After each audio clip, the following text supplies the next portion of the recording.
Hello, welcome to Jedi lesson number 11. This is week 7-8 homework on Wiley Plus, and this is problem number 1, which states, consider applying the Bohr model to a neutral helium atom, Z equals 2. The model takes into account a number of factors. Which one of the following does it not take into account?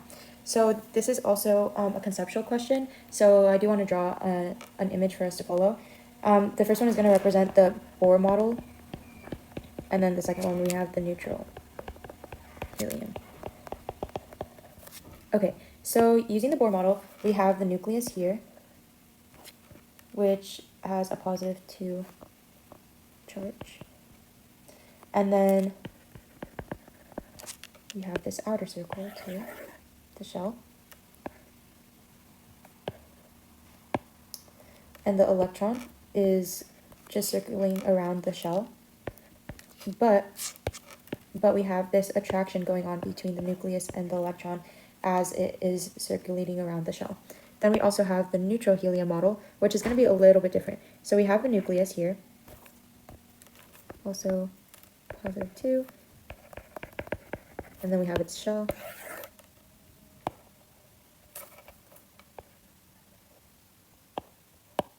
And then, unlike the Bohr model, however, there's 2 electrons, which I'm going to label electron 1 and electron 2. And what's going on between these is, instead of being attracted to the nucleus like the Bohr model suggested, the neutral helium has the 2 electrons that are going to be repelling each other. So these two do not want to be next to each other. So that's very different than what happens in the Bohr model, which we previously saw. So I'm going to write here, the electrons repel each other.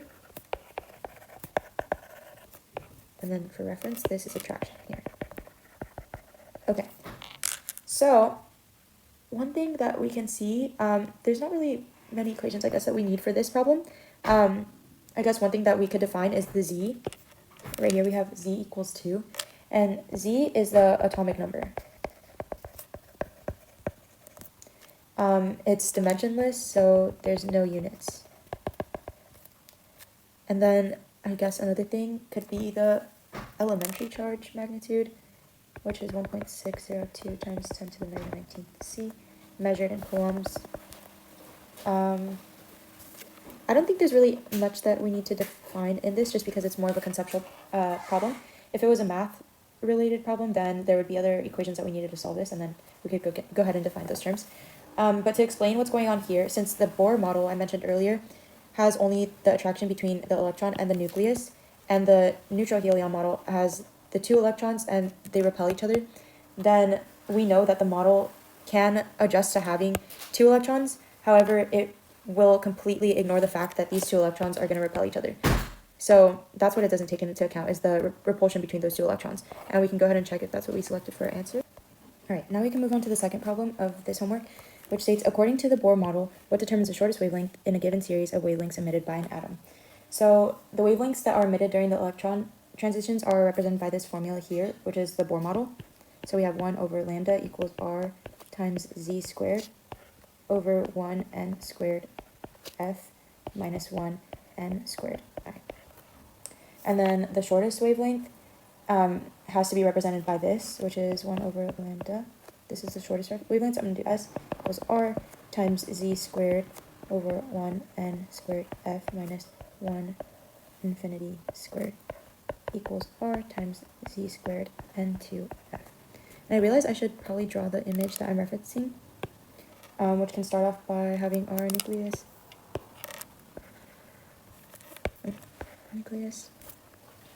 This is positive z. We have this outer shell, which is nf, and then n equals 1. Here n equals 2. And we have these going n equals 3, n equals 4,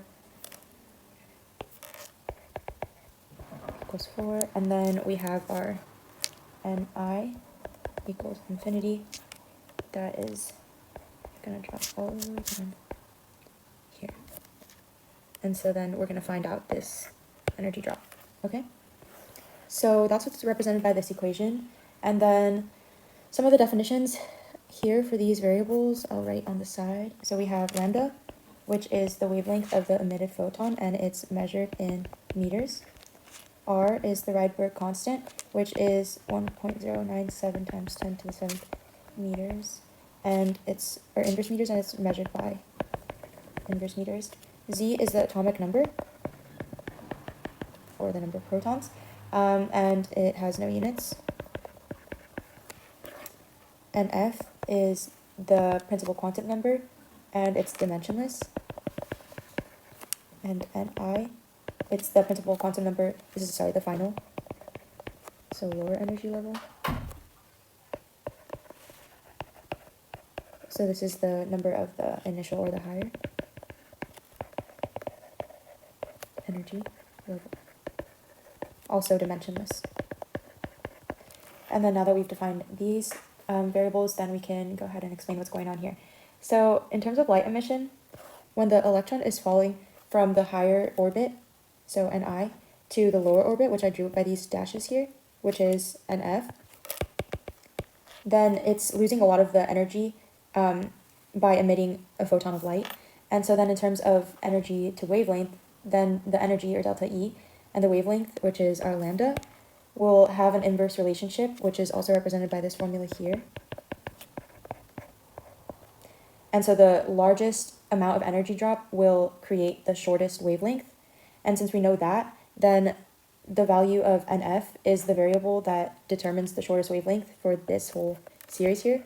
So given that, we know that our answer for this is going to include Nf, will yield the shortest wavelength. So we can go ahead and check that.